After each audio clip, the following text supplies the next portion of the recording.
Hello दोस्तों, आज की इस चर्चा में आपका स्वागत है। आज हम इतिहास के उस पन्ने को पलटने वाले हैं जब पूरी दुनिया की सांसें सच में अटक गई थीं। हम बात कर रहे हैं 1989 की।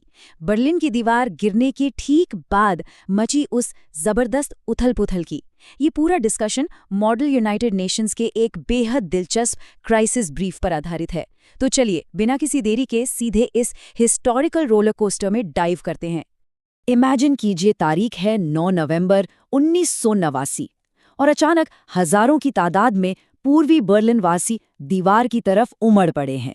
उन्होंने बॉर्डर गार्ड्स को पूरी तरह से पीछे छोड़ दिया है और कोल्ड वॉर यानी शीत युद्ध के उस सबसे बड़े और खौफनाक प्रतीक को अपने हाथों से टुकड़ों में तोड़ रहे हैं। ये जो नज़ारा सामने है, ये उस अनबिलीवेबल एनर्जी और दशकों से दबी हुई उस घुटन को दिखाता है जो बस एक झटके में फूट पड़ी थी। लेकिन रुकिए, यहीं पर कहानी में सबसे बड़ा ट्विस्ट आता है। क्या ये वाकई सिर्फ जश्न मनाने का पल था या फिर अंदर ही अंदर एक भयंकर घबराहट पनप रही थी? देखिए, एक तरफ आम जनता सड़कों पर खुशी से झूम रही थी, लेकिन ठीक उसी वक्त वॉशिंगटन में बैठी अमेरिकी राष्ट्रीय सुरक्षा परिषद यानी एनएससी इसी घटना को देखकर सोच में डूबी थी।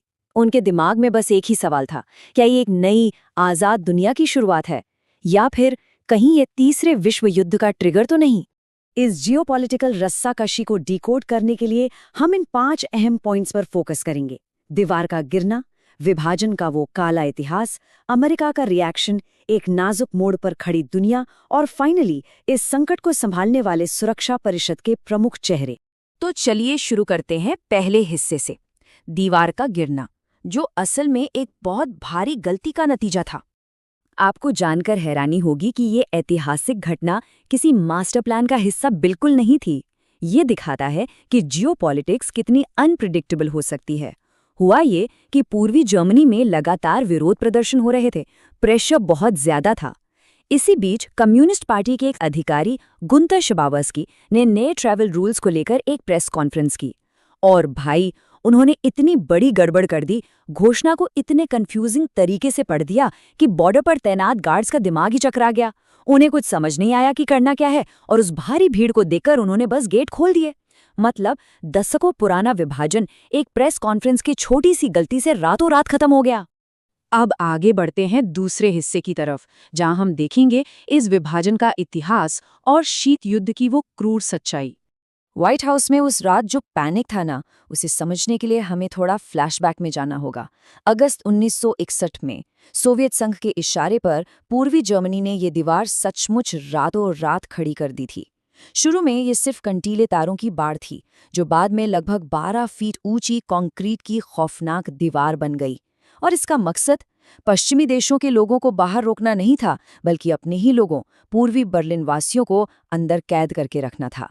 1962 में 18 साल के पीटर फैक्टर की तड़प कर हुई मौत से पूरी दुनिया को इस दीवार की क्रूरता दिखा दी थी। हालांकि 80 के दशक में ग्लासनोस्ट या पारदर्शिता की नीतियों से थोड़ी ढील जरूर मिली और दीवार गिरने से ठीक एक महीने पहले सितंबर 89 में मारियो वेचलर ने आखिरी बार इसे सफलतापूर्वक पार किया था। ये जो तस्वीरें आप देख रहे हैं, ये उस वक्त के 2 सबसे डरावने पहलुओं को दिखाती हैं। एक तरफ चेक पॉइंट चार्ली पर वो विशाल जियोपॉलिटिकल गतिरोध है, जहां अमेरिका और सोवियत संघ के टैंक बिल्कुल आमने सामने खड़े थे। माहौल ऐसा था मानो वर्ल्ड वॉर 3 बस एक गोली दूर हो। और दूसरी तरफ वो शूट टू किल यानी देखते ही गोली मारने के आदेश की खौफनाक जमीनी हकीकत है। आपको यकीन नहीं होगा, लेकिन सीमा रक्षकों को लोगों की जान लेने के लिए बाकायदा इनाम दिए जाते थे। लेकिन इन सबके बीच जो बात सबसे ज्यादा इंस्पायर करती है, वो है इंसानी हौसला। कंक्रीट की इतनी ऊंची दीवार, हर तरफ गार्ड टावर्स और वो खौफनाक डेथ स्ट्रिप, इन सब के बावजूद लगभग 5000 साहसी लोगों ने अपनी जान पर खेलकर दीवार को पार किया। 5000, ये कोई छोटा नंबर नहीं है। हालांकि दुख की बात यह है कि इस कोशिश में 600 से ज्यादा लोगों को अपनी जान गंवानी पड़ी। आइए अब आते हैं तीसरे बिंदु पर, अमेरिकी प्रतिक्रिया और दशकों से चली आ रही उनकी रणनीतिक नीति।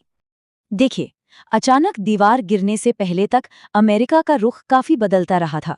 दशकों तक अमेरिकी राष्ट्रपतियों ने इस दीवार को अपनी रणनीति के लिए इस्तेमाल किया। 1963 में जॉन एफ कैनेडी ने एकजुटता का संदेश दिया और फिर 1987 में राष्ट्रपति रोनाल्ड रीगन ने तो सीधे सोवियत नेता गोर्बाचेव को चैलेंज कर दिया, इस दीवार को गिरा दो। ये लाइन इतिहास में अमर हो गई। लेकिन, और ये एक बड़ा लेकिन है, जब 1989 में दीवार सच में गिर गई, तब राष्ट्रपति जॉर्ज एच.डब्ल्यू. बुश का रिएक्शन एकदम अलग था। वो बेहद सतर्क थे। वो अच्छी तरह जानते थे कि इस पब्लिक सेलिब्रेशन के शोर शराबे के पीछे एक बहुत बड़ा साइलेंट खतरा छिपा हुआ है। अब बात करते हैं चौथे हिस्से की, दुनिया एक नाजुक मोड़ पर और कूटनीतिक रस्साकशी। असली डिप्लोमैटिक क्राइसिस यहीं से शुरू होता है। जब सोवियत गुट टूटने लगा तो दुनिया एक बेहद खतरनाक दौर में पहुंच गई। जर्मनी के इस नक्शे को देखिए, स्थिति कितनी उलझी हुई थी। अमेरिका और वेस्टर्न वर्ल्ड को सबसे बड़ा डर ये था कि अगर जर्मनी फिर से एक हुआ तो कहीं सोवियत संघ कोई हिंसक जवाबी कार्रवाई न कर दे। और भूलिए मत, सोवियत संघ तब भी कोई कमजोर खिलाड़ी नहीं था। उनके पास न्यूक्लियर वेपन्स का बहुत बड़ा भंडार था और पूर्वी यूरोप में उनकी विशाल सेना अब भी डटी हुई थी। ऊपर से पोलैंड और हंगरी में भी बदलाव शुरू हो चुके थे, जिसने हालात को और भी ज्यादा अनस्टेबल बना दिया था। और अब हमारा पांचवा और आखिरी सेक्शन, सुरक्षा परिषद के चेहरे और इस संकट का मैनेजमेंट। तो इस खौफनाक डिप्लोमैटिक पहेली को सुलझाने का जिम्मा किनके कंधों पर था? व्हाइट हाउस के सिचुएशन रूम का माहौल किसी थ्रिलर फिल्म से कम नहीं था। एक तरफ राष्ट्रपति बुश थे, जो अपनी सूझबूझ से बस किसी भी तरह युद्ध को टालना चाहते थे। दूसरी तरफ थे रक्षा सचिव डिक चेनी, जो हमेशा वर्स्ट केस सिनेरियो यानी सबसे बुरी स्थिति को लेकर चलते थे और सोवियत इरादों पर उन्हें बिल्कुल भरोसा नहीं था।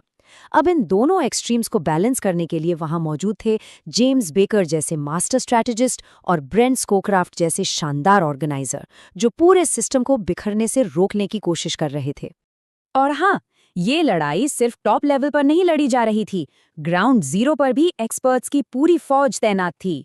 उपराष्ट्रपति डैन क्वेल आम जनता की आवाज बने थे। कॉलिन पावेल सेना को किसी भी अनहोनी के लिए अलर्ट पर रख रहे थे। उधर मॉस्को में राजदूत जैक मैटलॉक्स जूनियर और पूर्वी जर्मनी में रिचर्ड बार्कले दोनों मिलकर इन हाई लेवल नीतियों को असल जिंदगी में लागू करवा रहे थे। और कार्ला हिल्स का काम भी बहुत क्रिटिकल था। वो सोवियत तेल और गैस के वेस्टर्न ट्रेड को संभाल रही थी। आप सोच सकते हैं, ये एक साथ कई मोर्चों पर चलने वाला एक बेहद कॉम्प्लेक्स ऑपरेशन था। तो दोस्तों, इस पूरी चर्चा से हमें क्या समझ आता है? सबसे अहम बात यही है कि बर्लिन की दीवार का गिरना किसी कहानी का दी एंड नहीं था, बल्कि ये तो एक बहुत ही खतरनाक कूटनीतिक टेस्ट की बस शुरुआत थी। जरा सोचिए, एक गलत कदम, एक गलत बयान और दुनिया चुटकियों में तीसरे विश्व युद्ध की आग में झोंक दी जाती। उस रात सिचुएशन रूम में जो फैसले लिए गए, उन्हीं से आज की दुनिया का नक्शा तय हुआ। तो अब मैं आपको इसी सवाल के साथ छोड़ता हूँ, अगर आप उस वक्त सिचुएशन रूम की कुर्सी पर होते तो आपका रिएक्शन क्या होता? आप जश्न मनाते या हाई अलर्ट का बटन दबाते? इस ऐतिहासिक सफर में हमारे साथ जुड़ने के लिए बहुत बहुत शुक्रिया।